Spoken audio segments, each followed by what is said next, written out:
캔줌 라디오 첫 번째 에피소드를 시작합니다. 안녕하세요, 캔줌마입니다. 저희 채널 속에 또 새로운 코너로 라디오를 시작하게 되었습니다. 제가 라디오를 생각한 어떤 계기? 이런 거는 딸내미가 저는 목소리만 이렇게 차분하게 나오는 게 좋다 뭐 이런 얘기를 하더라고요. 비주얼이 너무 아닌가 봐요. 처음에는 뭐 귀등으로도 안 들었다가 한번 시도를 해보게 됐네요. 오늘 제가 첫 번째 에피소드로 준비한 이야기는 캐나다 이민 와서 처음으로 눈물 흘렸던 날이라는 주제입니다. 제가 2018년 8월 중순에 캐나다에 들어왔어요. 그래서 그 바로 다음 달 9월 초에 첫 출근을 했거든요. 그리고 제가 처음으로 눈물 흘렸던 날이 바로 그 첫 출근한 지 3일째 되던 9월 중순의 어느 날이었습니다. 제가 그 모델룸이라고 그 치기공소 가면은 석고 모델 만드는 게 작업 공간이 있어요. 석고 모델을 왜 만드냐면 이렇게 치과 가면은 이렇게 해보신 분은 알겠지만 그 실리콘 같은 걸로 이렇게 본을 뜨잖아요. 의사가 이빨을 이렇게 가른 다음에 그러면 그거를 본을 치기공소를 보내면 기공소에서는 그거를 그 석고를 거기다 부어가지고 그 본 뜬 거에다가 그래서 이렇게 석고 모델을 만들어요. 그래서 그거를 환자를 이렇게 앉혀놓고 계속 작업을 할 수가 없잖아요. 그러니까 그 입속 모양의 모델을 석고로 만들어 놓고 이제 거기에다가 뭐 크라운을 만들든 뭐 브릿지를 하든 임플란트를 박든 뭐 그걸 해가지고 보내면 이제 환자의 입이랑 똑같으니까 환자 입에 이렇게 딱 넣었을 때 사이즈랑 이런 게 다 맞을 거 아니에요. 그렇게 작업을 하기 때문에 이제 그 가장 기초가 되는 그 석고 모델 이걸 만드는 거죠. 이 뭐 석고 모델 만드는 거에 대한 얘기 너무 자세하게 했는데 어찌됐든 그래가지고 이제 그때는 제가 이렇게 캐드 디자인 하는 쪽으로 이렇게 업무가 배정도 안 됐을 때였고 이제 그런 막 석고가루 날리면서 막 이런 데서 이렇게 막 일을 막 그 하루 종일 서서 막 하는 막 이런 걸 할 때였어요. 3일째 이제 그걸 딱 하다가 잠깐 짬이 나가지고 휴대폰 이메일을 딱 확인을 했는데 새로운 이메일이 와 있더라고요. 막 영어로 막 이렇게 막 써 있어요. 저한테 뭐 영어로 이렇게 뭐 보낼 때가 별로 없는데 온 지도 얼마 안 됐는데 그래가지고 딱 열어보니까 메일이 어디서 온 거냐면 미국에서 한 그 디자인 예술 분야 쪽으로 이렇게 학술 단체가 이제 있는데 거기서 저한테 이제 자기네 학술지에 논문을 좀 투고를 해달라. 이거 더하기 자기네 학술지 그 논문 심사위원으로 위촉을 하고 싶다. 활동을 해달라. 뭐 이런 메일이 온 거예요. 제가 이제 그 한국에서 캐나다 오기 전에 회사 생활을 계속 했잖아요. 그 회사 생활을 하면서도 이제 제가 좀 그런 욕심이 있었어요. 이제 원래는 이제 강의를 했었으니까 그 학술 활동에 대한 좀 욕심이 있어가지고 제가 2017년에 이제 추석 연휴 동안에 이렇게 그동안 제가 이제 회사에서 진행했던 그 극장판 그 애니메이션 그 프로젝트에 관한 그런 실제 사례 뭐 이런 거를 조금 이렇게 해가지고 논문을 쓴 게 있었어요. 그랬는데 이제 그게 국내에 이제 어떤 그 애니메이션 관련 학술지에 실렸거든요. 근데 그거를 보고 미국의 어떤 한 학회에서 연락을 한 거죠.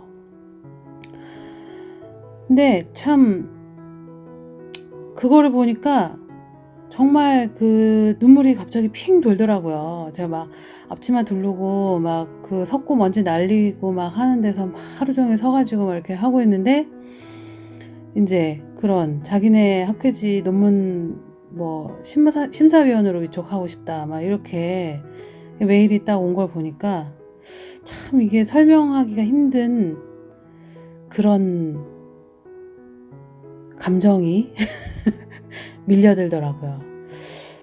이거를 또 동료가 또 봤어요. 또 저도 모르게 막 이렇게 눈물이 막 맺혀 있으니까 되게 좀, 얘는 당연히 무슨 일 있어? 왜 그래? 막 이렇게 하잖아요. 나름 이렇게 막 설명을 했어요. 뭐 이렇게 이메일이 왔는데 뭐 어쩌고 저쩌고 막. 근데 그 얘기를 듣고 있었던 그 애는 어떤 애냐면, 고등학교 졸업하고 티몰튼에서 알바하다가 우리 회사에서 와가지고 이제 가장 그 기초적인 그 모델 석고 만드는 거기부터 이제 시작해갖고 한 뭐 1년 차 된 애였나? 그러니까 나이도 되게 어린 20대 초반에 이제 그런 애죠. 그런 애한테 뭐 이렇게 제가 안 되는 영어로 그것도 뭐 애니메이션 학술지 뭐 저널이 어쩌고 뭐 걔는 무슨 얘기인지도 몰랐을 것 같아요. 어찌됐든 그래가지고 설명을 하다가 이제 걔가 이해가 안 될 것 같아서 제가 이제 적절한 비유를 찾아야겠다고 딱 생각을 하다가 딱 생각나서 한 말이 뭐였냐면, 이거 헤어진 남자친구 같은 거야. 그랬더니 자기 뭔지 알겠다는 표정으로 딱 그러더라고요. 이 헤어진 남자친구 너무나 사랑했지만 다시 돌아갈 수는 없는 그런 거죠. 어쨌든 뭐 그렇게 눈물을 보인 게 또 계기가 돼서, 그게 이제 제가 딱해 보였는지 걔가 이제 좀 저를 더 좀 이렇게 도와주고 저한테 좀 더 마음을 열어주고 뭐 이런 계기가 되기도 했는데, 이게 제가 캐나다 이민 와서 처음으로 눈물 흘렸던 그런 사건이었습니다. 이게 참 제가 치기공 학원을 다니면서도 가장 힘들었던 부분이에요.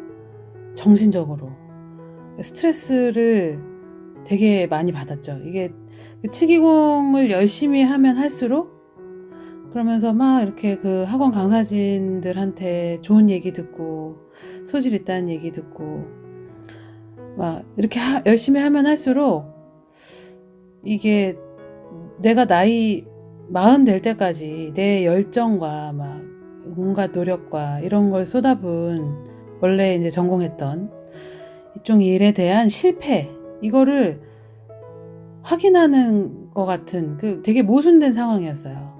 치기공에 노력을 하고 열심히 할수록 내가 40 먹도록 해온 일은 실패다라는 거를 매번 재확인하는 것 같은 그런 스트레스였죠. 그런 부담감.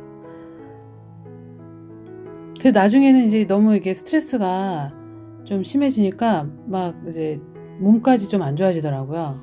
그래서 이제 제가 그 호주에서 유학할 때 한동안 이제 막 그 불면증에 시달리면서 이제 막 체력이 바닥을 치고 막 이래갖고 막 이석증 막 이런 게 걸리더라고요. 막 이런 게 있었는데, 그런 것도 막 다시 오고 막 이렇게 되게 좀 그런 상황이 됐었어요.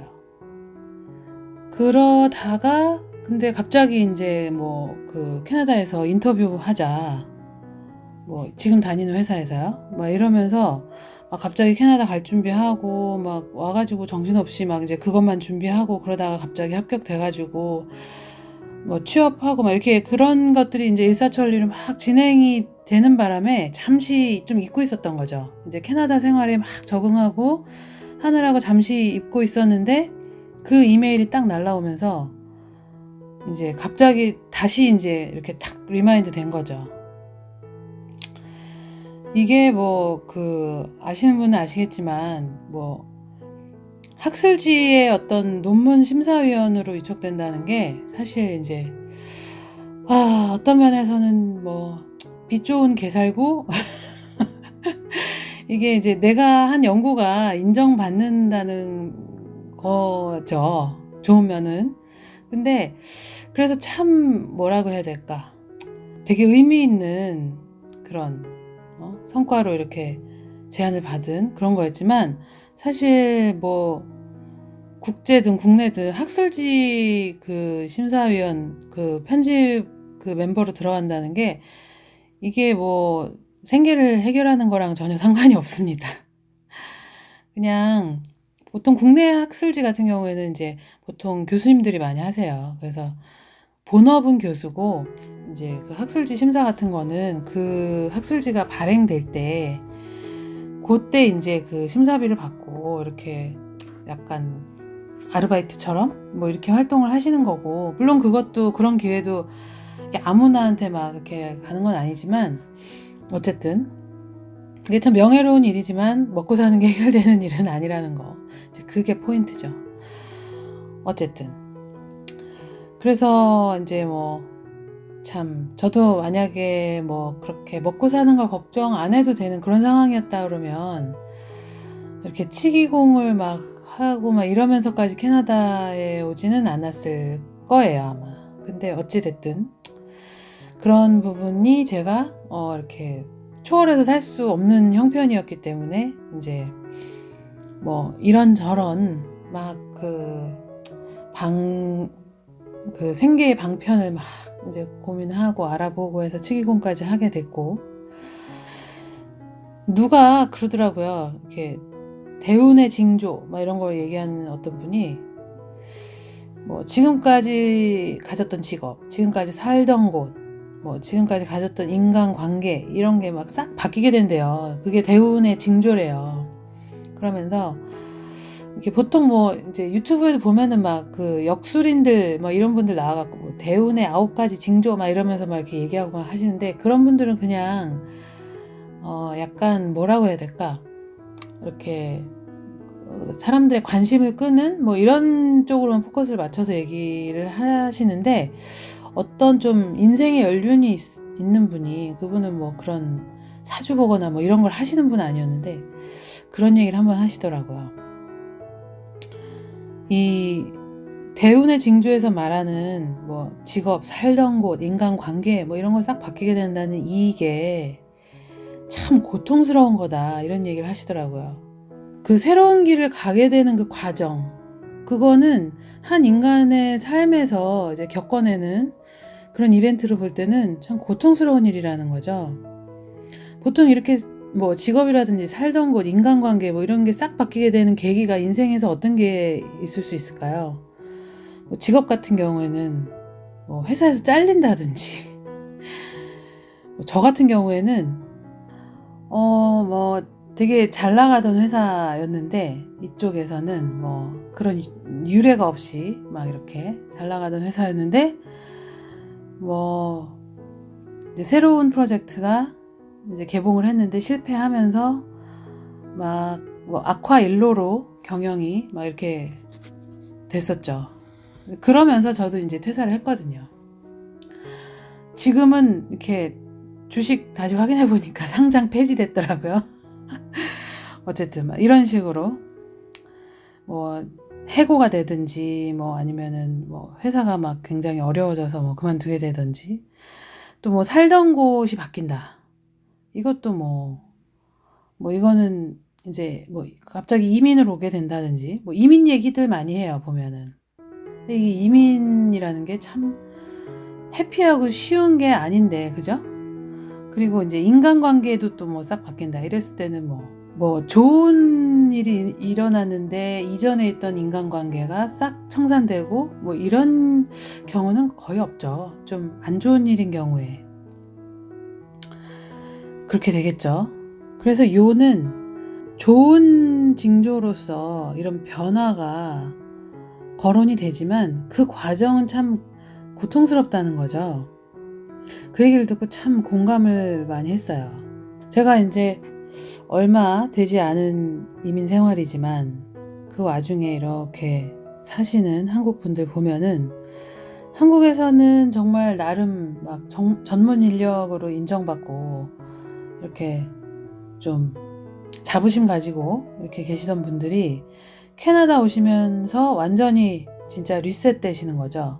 정말 내가 아무것도 아닌 상황이 되는 거예요. 그러면서 막 이제 생계를 위해서 허드렛 일 하시기도 하고, 이 와중에 막 자존심이 너무 상해서 막 내가 지금 여기서 뭐 하고 있나 이러면서 막 대성통곡하고 막 이런 이야기들 하시더라고요.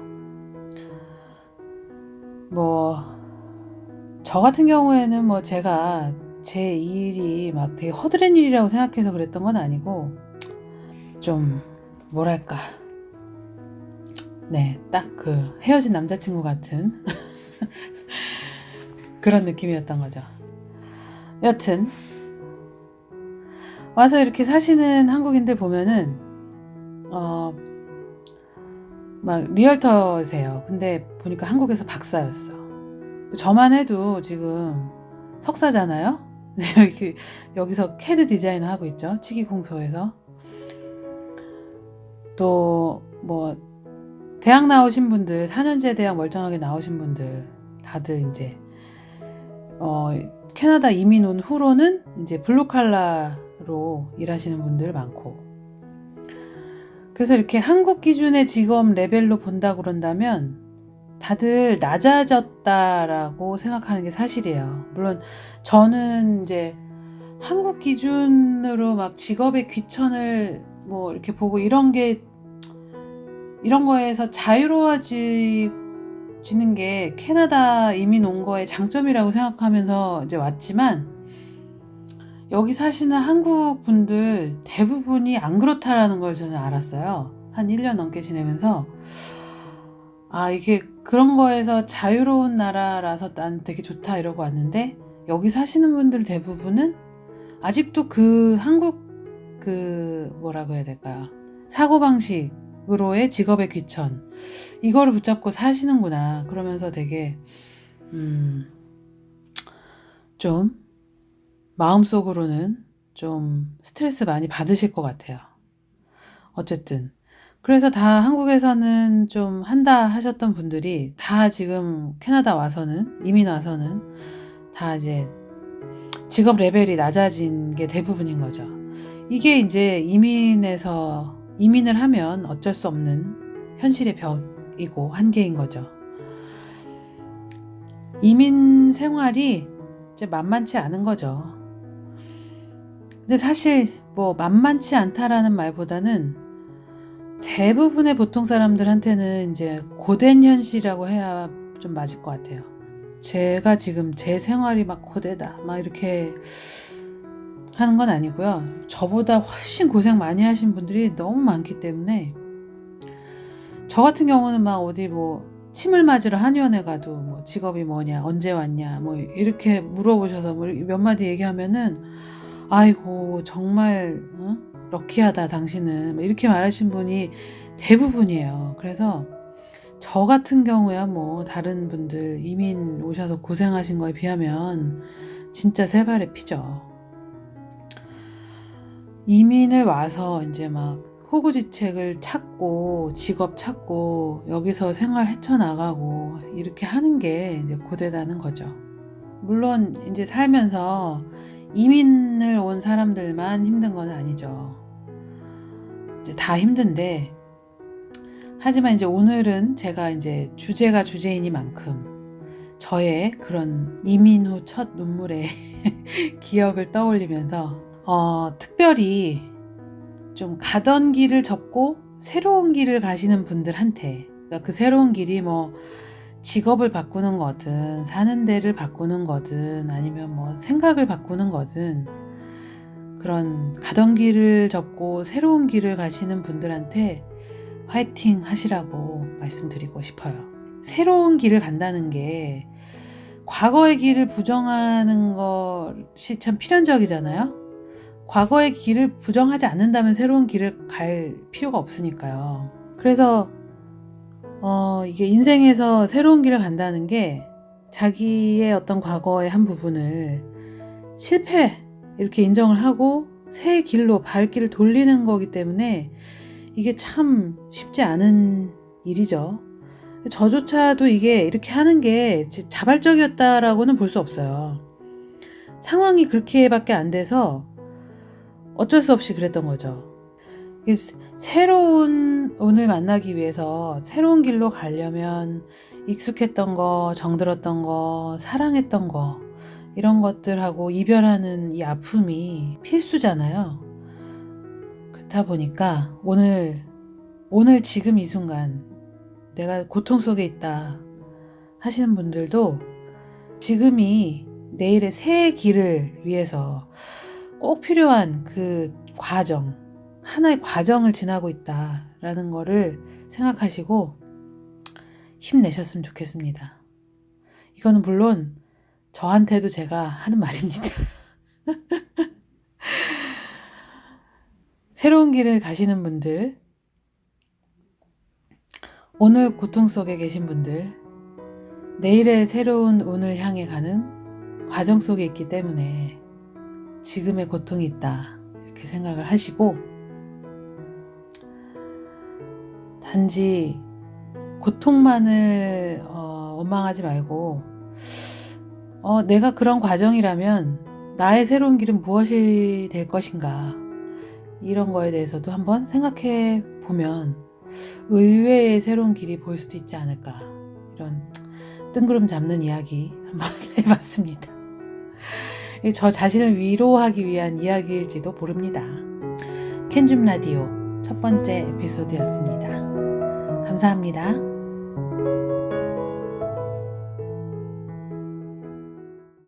캔줌마가 인스타그램을 시작했어요. 유튜브에는 나오지 않는 캐나다 직장인 아줌마의 세세한 일상을 보시려면 인스타그램에서 캔줌마를 검색하세요.